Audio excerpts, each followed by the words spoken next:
Allied trenches were dug more shallowly than the German ones. You had to keep your head down or risk being caught by sniper fire. The earthen floor was always muddy, though not as bad now as times he could remember when the ooze had been deep enough to drown a man, and so cold some actually froze to death. Many of the duck boards were rotted now, but the rats were still there. Millions of them, some as big as cats. And the stench was always the same. Death and latrines. You could smell the line miles before you actually reached it. It varied from one place to another depending on the nationality of the men who fought there. Corpses smelled differently according to the food the men had eaten. Barshy threw away the last of his cigarette. "Reckon we'll make Parsondala again within the week," he said, looking at Joseph and squinting slightly in the last of the light. Joseph said nothing, knowing no answer was expected. Memory held them together in wordless pain. He nodded, looked at Barshy for a moment, then turned to pick his way over the old duckboards and around the dogleg corner into the next stretch. All the trenches were built in a zigzag, so that if the enemy did storm them, they couldn't take out a whole platoon with one burst. The wooden revetting that held back the crumbling walls was sagged and bulging. Joseph reached Tiddlywop Andrews just below the fire step. The young soldier's handsome profile, with its quiff of dark hair, was clear for a moment against the pale sky. Then he ducked down again. "Evening, Reverend," Andrews said quietly.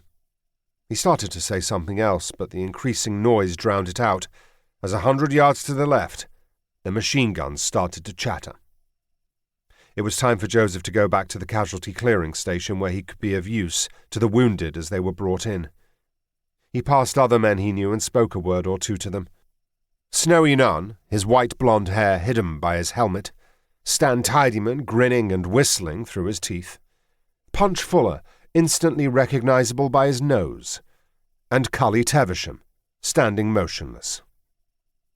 Like every regiment, the Cambridgeshires had originally been drawn from a small area. These men had played together in childhood and gone to the same schools. But with so many dead or wounded, remnants of many regiments had been scrambled together to make any kind of force. More than half the soldiers now going up and over the parapet into the roar of gunfire were almost strangers to him. Joseph came to the end of the dogleg and turned into the connecting trench back toward the support line and the station beyond. It was dark by the time he reached it. Normally the station would not have been busy. The wounded were evacuated to the hospital as soon as they were fit to move, and the surgeons, nurses, and orderlies would be waiting for new casualties to be brought in. But with so many German prisoners pouring through the lines, exhausted, defeated, and many of them injured, there were still nearly 20 patients here. In the distance, more columns of soldiers were marching forward into the trenches. At the rate they were taking ground now, the front line would soon move beyond the old earthworks, abandoned in the retreat. In the open, the casualties would be far worse. Joseph began his usual work of helping with some minor injuries.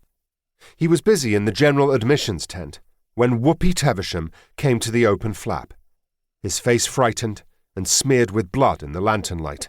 "Captain Reavley, you'd better come. There's 2 of the men beating a prisoner pretty bad. If you don't stop 'em, they're like to kill him."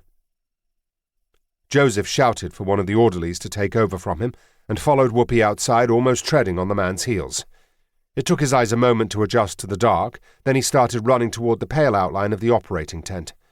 The ground was rough, gouged into ruts and shallow craters by gun carriage wheels and earlier shelling.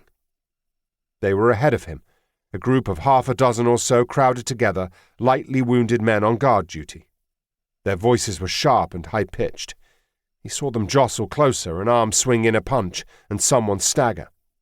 A star shell went up and momentarily lit the sky, outlining them luridly for several seconds before it faded and fell. It gave him long enough to see the figure on the ground, half curled over with his face in the mud. He reached them and spoke to the only man he had recognized in the brief light. "Corporal Clark, what's going on here?" The others froze, caught by surprise. Clark coughed, then straightened up. "German prisoner, sir. Seems to be hurt." His voice was uncertain.